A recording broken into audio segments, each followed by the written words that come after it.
علم به پورته شي او جهالت به څه شي زیات بشي. او دا خو د قیامت علامات دي نبی علیه الصلاة والسلام مخکې ذکر کړي وو او هغه اوس یو رښتیا کېږي. نبی علیه الصلاة والسلام فرمایلي وو د قیامت یو څو علامتونه نبی علیه الصلاة والسلام فرمایلي وو. یو نبی علیه الصلاة والسلام فرمایل چې کله اخر زمانه شي کنه نو جهالت به زیات شي، علم به پورته شي او جهالت به څه شي زیات بشي. تاسو خو به وایئ چې مخکې خلک نه پوهېدو، اوس خلک تعلیم یافته دی ډېر زیات. نه دا تعلیم چې دی د انګریزي تعلیم دی ته نبی علیه السلام تعلیم نه دی ویلی، دا علم نه دی، دا یو هنر دی. دا څه شی دی؟ حاصل کا هنر دی، ترقي به پکې په دنیا کې وکړي. خو علم هغه علم ته و چې د قرآن علم دی، د حدیث علم دی. نبی علیه الصلاة والسلام فرمایي جهالت په عام شي، جهالت د قرآن علم به د خلکو نه پورته شي، د احادیث علم به د خلکو نه پورته شي. څوک په موږ کې داسې شته چې هغه کور ته لاړ شي خپلې ښځې ته د قرآن او د حدیثو مسایل بیان کړي؟ الا ماشاءالله ډېر کم کسان به، ورنه ټولو ته پته نشته دی که نه؟ نشته دی پته که نه؟ حالانکه د ښځې حق دا دی چې سړی به ورته د قرآن او د حدیث مسایل بیانوي چې هغه په خپل ژوند تېرولی شي. د ښځې یو حق په خاوند باندې څه شی دی؟ د ښځې یو حق په خاوند دا دی چې د هغې د زندګۍ کومې دیني مسلې دي دا به ورته خاوند بیانوي. خو د کوره نشي راوتی که نه، دا به ورته څوک بیانوي؟ خاوند له غریب له خپلې نه ورځي، د ښځې مسلې به ورته څه یادي. یو نبی علیه الصلاة والسلام فرمایي و چې کله قیامت رانږدې شو، د قیامت د علاماتو نه یو علامت دا ده چې جهالت په عام شي. جهالت عام دی. زه سوچو کما زما په کور کې انګریزي تعلیم والا څومره دي او دیني تعلیم والا څومره دي. زه سوچو کما زما بچي څومره دي، پای کې ما دین له کم یو ورکړی، دنیا له مې کم یو ورکړی دی. زه په خپله محله کې سوچو کما زما د محلې نه په مدرسه کې څو ماشومان دي او په اسکولونو کې څو ماشومان دي. جهالت عام شوی دی که نه دی عام شوی؟ جهالت نور څه ته وایي؟ یو نبی علیه الصلاة والسلام فرمایي وایي جهالت په عام شي. جهالت د قرآن د علم نه به څوک خبر نه وي، د حدیثو د علم نه به څوک خبر نه وي. که په انګریزي تعلیم باندې قرآن او حدیث زده کېدی که نه، هغه غټې غټې ډیګري چې کړي دي، کله چې د سوره اخلاص تلاوت کوي ورځي ولا تاسو په خپله واده اورېدل ورځي ولا نو که په انګریزي تعلیم باندې قرآن او حدیث زده کېدی، هغوی د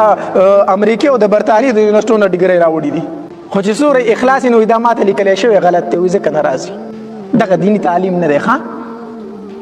دویم نبی علیه الصلاة والسلام فرمایل وی زکات په مشکل شي خلکو ته، زکات په خلکو باندې بوج وي. زکات په خلکو باندې څه وي؟ په کال کې یو ځل زکات ایستل دي، په لاکو کې 2.5 روپۍ دي، خو چې دې زکات وباسي نو مړه دا خو ټولې په زکات کې لاړې نو. و ظالمه الله درله 1 لاک روپۍ درکړي دي نو 2.5 څه شی دی؟ ته اوس د الله په مال کې 2.5 روپۍ نشي ورکولی. زکات په خلکو باندې بوج وي، دا به تاوان حسابوي. او دریم نبی علیه الصلاة والسلام فرمایي وایي د مور او پلار نافرماني به زیاته شي. د مور او پلار به نافرماني نو دا خو ډېره عامه ده، دا خو ډېره عامه ده. نن سبا اکثر بچي چې دي وایي زمونږ پلار نه پوهېږي، زمونږ پلار نه پوهېږي. دا هغه پخوانۍ زمانه نه ده، مونږ خپلې مخې ته نه پرېږدي، مونږ پوهېږو دی نه پوهېږي، مونږ له دې مخې راکړي چې مونږ څومره مخکې ځو. داسې وایي که نه وایي؟ مور او پلار نافرماني زیاته شوې ده. پلار د زامنو نه سره ټکوي او مور د لوڼو نه سره ټکوي. لورګانې د مور خبره نه مني، مور ورته یو وایي، لور ورته بله وایي. مور ورته وایي دا جامې دی لکه د حیا غونده، وایي زموږ مور وایي دا وایي د دغې زمانه ده اوس، دا د دې ګرو کپړو زمانه ده، زه به دا غټې غټې کپړې غوندم، دا په خپله غونده. د مور او پلار نافرمانی به سیوا شي چې کله اخر زمانه شي. او دریم نبی علیه الصلاة والسلام فرمایي څلورمه وایي ګانې به جانې به زیاتې شي. الله دې رحم وکړي. ګانې به جانې به څه شي؟ مړه نو نور زیاتېده څه وي، خو چې په امام پسې بلکې امام په جیب کې هم کله ناکله ګانې شروع شي چې زما منبر او محراب ته ګانه راورسېده نو زیاتې شوې کو زیاتې نه شوې، نور د څه انتظار کوم زه؟ دا د قیامت علامه نه ده. زما په منبر کې او زما په محراب کې به د انګریزانو ګانې سټارټ وي. الله ما بل جمعه تیرو تاسو ته خبره کړې و څومره زیاتې شوي دي دا ګانې بجانې څومره زیاتې شوي دي. که یو سړی د ځان نه ویډیو وکړي د ده ویډیو در هغې پورې تماما تر څو وي چې د پاسه ګانې نه وي لګولي. داسې ده که نه ده؟ یو تصویر به د ځان نه وباسي د ده تصویر در هغې پورې خوند نه کوي چې ده پې د پاسه ګانې نه وي سیټ کړي. یقین په الله او که بعضې اوقاتو کې پکې زمونږ د تصویرانو ویډیوګانو خلکو دغه کړي ګانې پې لګولي دي ته هم نه ګوري چې دا مولا دی. ما ته تیر وخت کې وطن ویډیوګان راولېږل اوس دا زما سره د مینې اظهار کو څه شی کو د مینې اظهار کو لګولې په ګاله وه اوس ظالمه مې ما په سر دې پټکي ته هم نه ګوري دا د خلکو نه هغه تمیز ختم شوی دی چې دا ګانې چې دي دا ګناه ده او که نه ده ملګري چکر له لاړ شي ځان نه به ویډیو وکړي نو دی به هله هغې نه دا ورکوي چې د پاسه به ګاڼه سیټ کړي چې د څه شي ویډیو ګوري د څه شي تصویر ګوري په هغې به ګانې وي نو دا ګانې عامې شوي که عامې نه شوي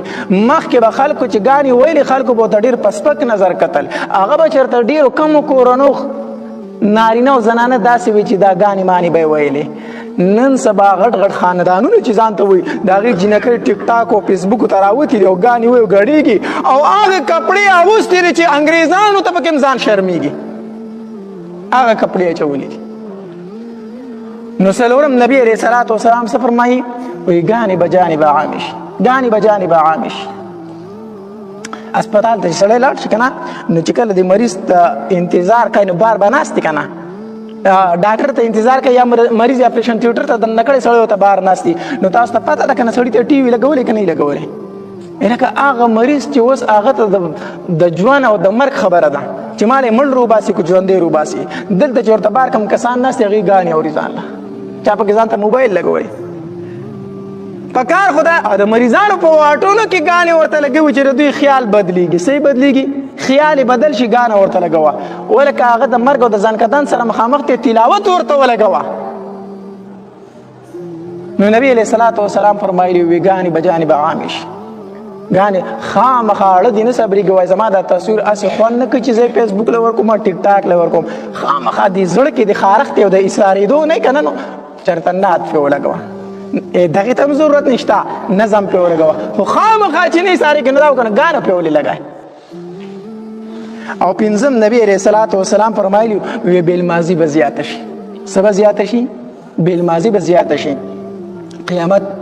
علاماتو کې یو علامه دا ده چې که مونځ یې وکړو فبها که مونځ یې ونه کړو پروا نشته دی د مونځ پرېښوده شته دی په اسلام کې د مونځ پرېښوده په اسلام کې شته دی د مونځ پرېښوده په اسلام کې د سره شته دی نه هلکه د سهار مونځ دې کړی دی نه اوده پاتې شوی ومه بیا دې قضا وکړو قضا هم کېږي قضا هم کېږي مونځ پاتې شو بس خبره خلاصه لکه مونځ معاف کېده نشته دی په ټایم دې وکړو په ټایم به یې کوې خو که په ټایم در نه پاتې شو نو قضا به راګرځوي خو معاف کېده خو یې نشته دی که نه نو نبي علیه صلات وسلام فرمایلي وي یو به څه زیات شي بالماضي به زیاته شي بل نبي علیه صلات وسلام فرمایلي وي داسې مرضونه به راوځي داسې مرضونه چې د هغې نوم به ستاسو پلار نیکه نه یې اورېدلی پلار نیکه به د هغې نوم هم نه پېژندو اوس د زناورو دا کم مرض چې راغلی دا چېرته تاسو مونږ سره ډېر ښه غټ غټ زمیندار خلک یو ټول که نه دا مرض چېرته تاسو سره څاروو اورېدلی و دغه نوم به چېرته تاسو اورېدلی و یا په انسانانو باندې چې دا کمې بیمارۍ راځي دا نومونه چېرته مونږ د مشرانو نه اورېدلي دي دا مونږ نه دي اورېدلي ناشنا بیماری به نبی علیه السلام فرمایي دا به الله تبارک وتعالی راولي چې تاسو مشرانو له به د هغې نومونه هم نه ورتلو بل نبی علیه الصلاة والسلام فرمایي وی بدکاری او فحاشی عریانی به عامه شي دا به عامه شي داسې به عامه شي نبی علیه صلات وسلام فرمایي وی په لارو کوڅو کې به خلک دا بدکاري داسې کوي لکه دا خره او سپي چې په دې لارو کې وي الله دې موږ د دې حالت نه وساتي الله دې موږ ته په مخ د ځمکه دغه نه ښیي که دا حالت په موږ راځي الله دې مخکې موږ پورته کړي خو ګورې دا شته په دې بار ملکونو کې شته دی که نشته دی څوک چې بار ملکونو ته ځي هغوی ته پته ده دا شته دی دا شته دی आवाज ورته هم نشي کولی چې دا څه کوئ دا څه کوئ دا نبی علیه الصلاة والسلام فرمایي وی فحاشي عریاني بربنډتوب دا به زیات شي بل نبی علیه الصلاة والسلام فرمایي وی د رزیلو خلکو به خلک عزت کوي رزیلو خلکو به څه شروع شي هغه خلک چې هغه ډېر غورځېدلي کارونه کوي د بې حیایۍ کارونه کوي سود کوي ګناه کې هغه ګناه کې مبتلا دی خلک به هغه ته کینې او فاسي د هغه به خلک عزت کوي او د نیکانو خلکو به خلک څه کوي سپکاوی کوي دا د قیامت په علاماتو کې یو علامت دی بل نبی علیه الصلاة والسلام فرمایي وایي د قیامت په علاماتو کې یو علامت دا هم دی چې ښځې به زیاتې شي او سړي به کم شي ښځې به زیاتې شي دا خبره داسې ده کنه ده زمونږ د پاکستان چې اوس کومه آبادي د پای کې د ښځو آبادي زیاته ده په نسبت د نارینهو د ښځو آبادي اوس هم زیاته ده په نسبت د چا باندې د نارینهو باندې ښځې به زیاتې شي نارینه به کم شي او نبی علیه الصلاة والسلام فرمایي وایي د قوم سرداري او مشري او عهدې به هغې خلکو ته ورکړل شي چې هغه په مخ د ځمکه رذیل او ذلیل خلک د خپلو مشرانو باندې لږ سوچ وکړو که نه د خپل سرکاري مشرانو باندې لږ سوچ وکړو که نه چې کم بدماش کم بدکردار کم هغه انسان چې په معاشره کې د ټولو خلکو ته تکلیف وي هغه زموږ مشر کېږي که نه مشر کېږي مشر هم زموږ هغه سړی چې په معاشره کې د ټولو نه بدنام سړی وي نبی علیه السلام فرمایل په آخره زمانه کې عهدې دا به نااهلو ته حواله شي عهده به هغې سړي ته حواله کېږي چې هغه به د هغې عهدې قابل نه وي نو غرض مې دا کو چې دا خو ډېر علامات دي چې شمارمه خو په هغې کې یو نبي علیه السلام دا فرمایلي چې ناشنا مرضونه به راشي ناشنا مرضونه به راځي ناشنا بیماری به راځي سیلابونه به راځي زلزلې به راځي نو د دې ټولو نه د بچاو ذریعه څه شی دی هغه خشیت الهي د الله نه یره د الله په دربار کې توبه ایستل استغفار ویل مونږ له پکار دي چې هر انسان دا وایي الله دا کوم عذابونه چې دي دا زما د وجې نه دي هر انسان دا وایي دا نه چې دا د پلان کې د وجې نه د پلان کې د وجې نه هر یو ته نو چې دا مصیبت زما د وجې نه شروع دی او دې راشي او دسو کې په صحیح طریقې باندې 2 رکعاته نفل وکړي او د الله په دربار کې په چغو وجاړي چې الله زما د وجې نه دې مخلوق ته عذاب مه ورکوه دا ټوله معاشره به سمه شي خو ارمان دا چې مونږ سره دا احساس خو پیدا شي کنه چې دا مصیبتونه زما د وجې نه دي مونږ خو په یو بل باندې ورولو مونږ خو په حکومت باندې ورولو مونږ خو په مشرانو باندې ورولو زه خو په ګاونډي باندې ورولم زه خو په بیلمازه باندې ورولم زه هم دا دې دسې دی دا دې دسې دی دا دې دسې دی داسې نه وم چې دا زه دسې یم کومه ګناه داسې ده چې هغه په مونږ کې نشته الله تبارک وتعالی مخکینه قومونه چې کنه دا په یو ګناه باندې هلاک کړي دي لکه شعیب علیه السلام قوم الله په څه باندې هلاک کړي فناف تول کې کمې کو داسې وکنه قوم د نوح علیه السلام الله په څه باندې هلاک کړي دي د الله تبارک وتعالی سره شریک جوړه د لوط علیه السلام قوم الله په څه باندې هلاک کړي دي بربندي پکې و بی حیايي پکې و هغه الله تبارک وتعالی په یو ګناه هلاک کړیو چا په ناف تول کې کمې کو الله هلاک کړو چا شرک کو الله هلاک کړو چا ظلم کو لکه فرعون الله هلاک کو دغه ټول ګناهونه په مونږ کې موجود دي بی حیايي په مونږ کې موجود ده غلا په مونږ کې موجود ده ناف تول په مونږ کې موجود دی ظلم په مونږ کې موجود دی شرک په مونږ کې موجود دی کوم ګناه شته چې هغه په مونږ کې نه موجود دا خو د نبی علیه السلام دعا وه وی الله زما امت په یړه مه هلاکوي الله زما امتو په یړه نه هلاکوي دا دعا یې الله قبول کړې ده کو دا دعا نبی علیه السلام نه وکړې که نه د مخ د ځمکې به الله اوس وزګار کړو پخوا به قیامت قایم شوی خو ځای په ځای باندې عذاب راځي خو په یړه عذاب نه دی راغلی لکه په مخکې قومونو چې به راتو چې الله به یې مون ختم کو الله به مکمل لرې کړو مخ د ځمکې نه او په دې حالاتو کې څه کول پکار دي په دې حالاتو کې استغفار ویل ډېر زیات پکار دي کم از کم د ورځې 100 فیرې استغفار وایه استغفر الله بس اوږد نشي ویلی دومره خو ویلی شي که نه استغفر الله الذي لا اله الا هو الحي القيوم اتوب الیه داسې ووایه داسې نشي ویلی صرف استغفار خو ویلی شي که نه استغفر الله کم از کم 100 فیرې هر انسان دی د ورځې څه وایي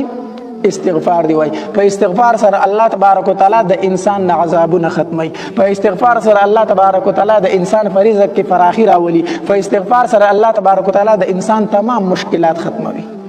نو یو دا چې موږ استغفار پرې کې ډیر وایو دویم دا چې په خپل کورونو کې د ذکر او اذکار اهتمام وکړو خپل کشرانو په منځ باندې پابند کو او دغه رنګي 2 رکعات نفل کو او دا غي د ورستو الله تبارک وتعالى په دربار کې توبه وباسو سورات توبه ډیر کوي 2 رکعات منځ کوي الله تبارک وتعالى ته جاړي الله تبارک وتعالى را بخنه غواړي او الله تبارک وتعالى په دربار کې چې انسان توبه وباسي الله په ډیر زیات خوشحالي کوي او خاص کر ځوان سړی چې راشي کنه او دې په مانځه باندې ودرېږي الله تبارک وتعالی په فرشتو باندې فخر کوي اے فرشتو دا وګورئ هغه انسان دی چې دا په چا په پیدایش باندې تاسو اعتراض کړی و وګوره دا ځوان دی څومره ښایسته دی څومره په مټو کې طاقت دی څومره غرور دی پکې خو چې زما کور ته راغی نو تندی ما ته په ځمکه باندې ایښی و جاړي الله ډیر زورور یم الله ډیر ښایسته یم الله ډیر ښکلی یم خو الله ستا په مخ کې زما هېڅ حیثیت نشته دی الله ستا دربار ته چې راشم زما تندی به تا ته په خاورو کې پروت وي الله تبارک وتعالی په دې خوشحالېږي که نه خوشحالېږي الله په دې باندې خوشحالېږي نو ځوانانو ته وایم خپله ځواني دا د الله عبادت ته ورکئ الله تبارک وتعالی به په ورځې د قیامت د عرش په سوري کې تاسو ته ځای درکړي هغه ځوان چې کومه ځوان خپله ځواني د الله په عبادت کې زړه کړې وي په میدان محشر کې به دی د الله د عرش ته سوري د لاندې د الله په دسترخوان باندې د الله میلمه وي